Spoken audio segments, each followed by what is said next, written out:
mga kabahite, pupunta kami na Black Knights build para magpa-install ng nanong ceramic tin. Ito yung before namin. Kaya ito kaliwanag sa loob. Tingnan natin mamaya kapag nagpakabit ako ng ceramic tin kung may pagbabago pa. Wala ko ipakabit dito sa windshield sa unahan ay light dark, sa gilid medium dark. So tingnan natin mamaya kung ano mangyayari. At the roundabouts, take the first exit and stay on Governor's Drive.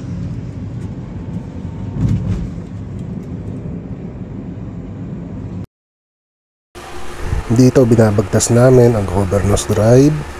Nasa 30 minutes din bago namin maabot yung yung Black Knights kung saan kami magpapakabit ng ceramic tin.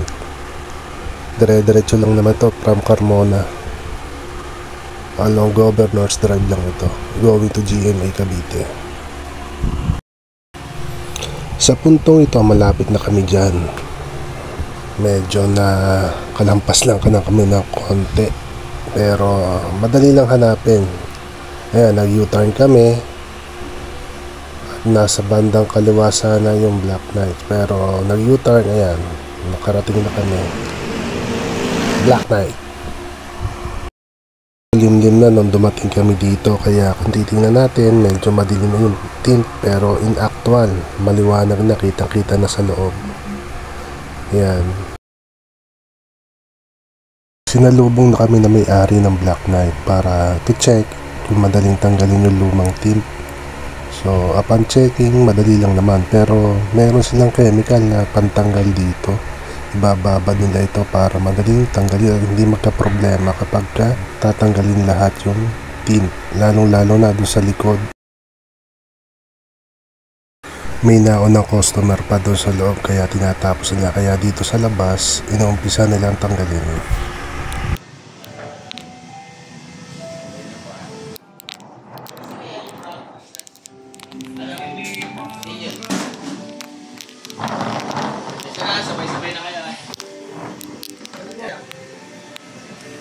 Free coffee anytime, pwede ka mag-coffee, may cold water, free wifi din po tayo Ito po yung kasatin. Ilalagay niyo po yung hand nyo dito. Gato kalayo Mainit, kahit malayo. Kasi simulated yan kahit malayo ka, pasok yung init sa loob. Ito naman po, sample po, regular medium, 85% detergent. Malaki ng difference, di ba? Ito naman, medium din, pero medium. Ito po medium, pero 90% detergent. So, mas pantaas. Then, ito naman super dark, 96%.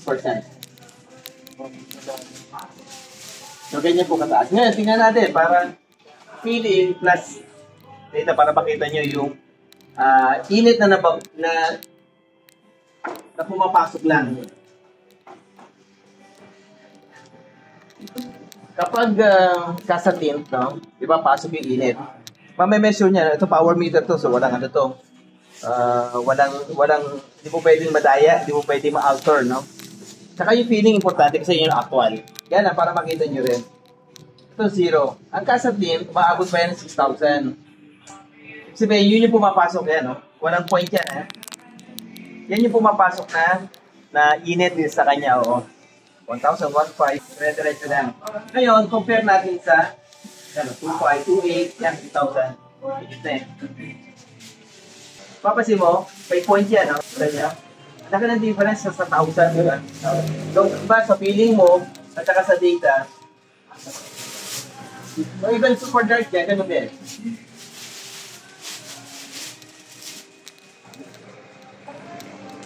So, ganyan po ganda yung yung Phantom, bago lang namin yan. Actually, ano yan? Proper price. Yung Phantom. Matagal na sa amin yan, mag 4 years sa amin yan. Talaga yan ang dala namin. Talaga yung product. Flagship namin yan. Pero ngayon, kasi yung iba, lower na regular. So, ano lang. Pag premium, dalawa medium. Medium light. Iba pa yung yung light talaga, light dark. Medium light at medium dark, parang 90% efficient. Yung isa naman super dark, 96. Kaya kung mapapansin mo, medium light ko, pero hindi nakita ito. Kasi, kita loob, kasi from here, naka-super dark ako. Kaya, hindi mo makita. Okay. Kahit may araw, sir, hindi mo makikita tayo. Basta may super dark sa likod. Kasi super dark sa likod. Lalo na yung super dark din to. Pero ako dito, medium dark. Yes. Papakikita ko sa inyo, sir. Kaya na, wala kayong makita. Sir, dito. Sir, ito medium dark. Pag may araw, sir, silhouette, alam mong may tao. Pero hindi ko kilala kung sino. Pero kung titigan mo, sir, medyo may nakikita ka pa dun sa likod. Pero ito super dark, totally wala. Kaya kahit medium dark, sir, hindi mo na rin kita yung loob. So ngayon from inside, importante gabi, oh. Off ko yung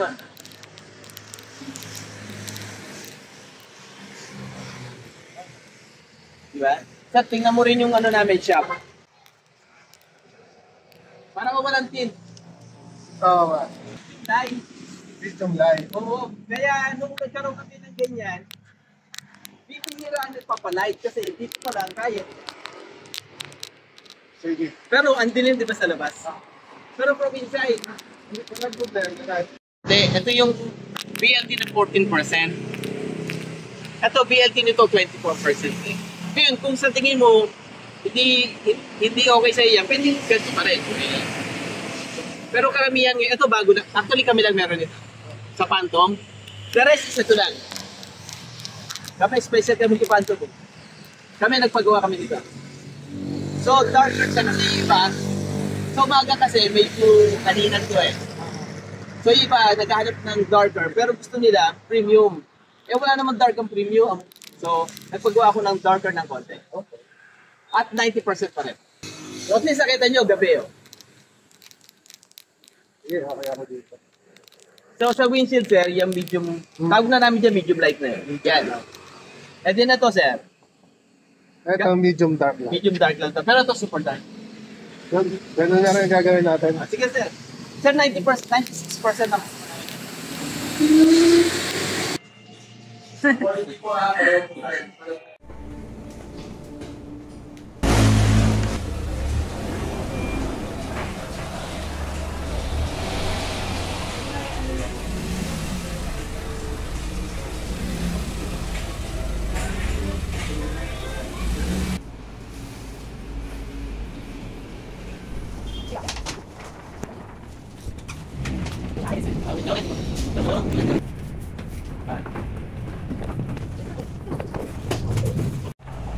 Actually, yung bago ko ngayon, kinakat ko. Kaso, natatanggal ang camera. Ito po hindi. Pag tinanggal po buo, tanggal lahat. Yun yung po yung difference ng bagong may video. Natatanggal yung wire. Binaiwan lang na may korte. Ito pa pag tinanggal. Yung parang yung ganun sa pag-uwas.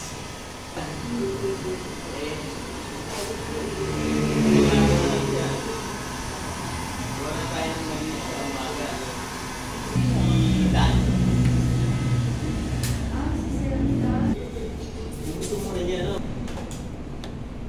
Kinakabit na nila ang nano ceramic tint. Dito sa likod, super dark ang pinakabit ko. Tapos sa gilid, dito pa rin sa likod, super dark. Sa passenger, sa unahan at saka sa driver side, medium dark. Tapos sa unahan, sa windshield, ang pinakabit ko naman dyan ay medium light.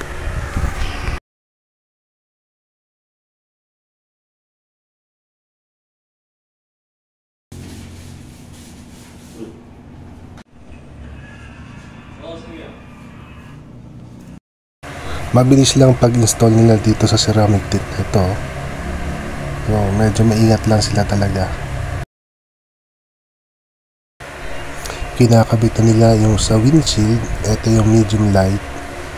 Gumagamit din sila ng heat gun para lapat na lapat yung installation nila.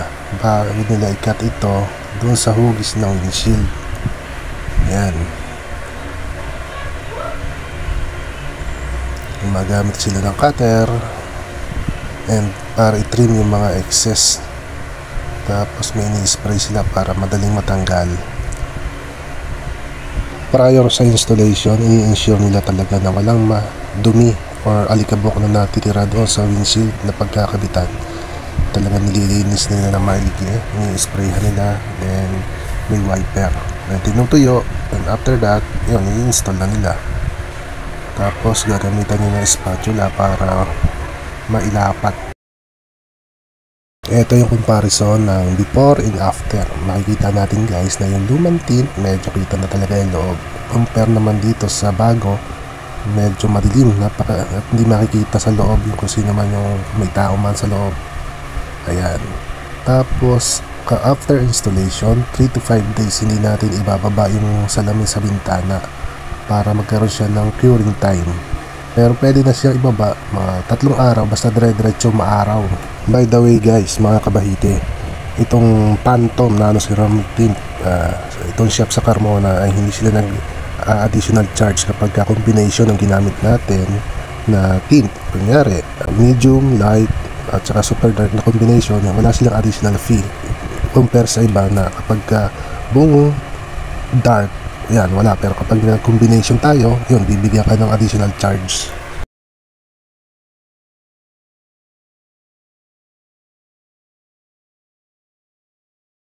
So, tapos na yung pag-install ng ceramic tint.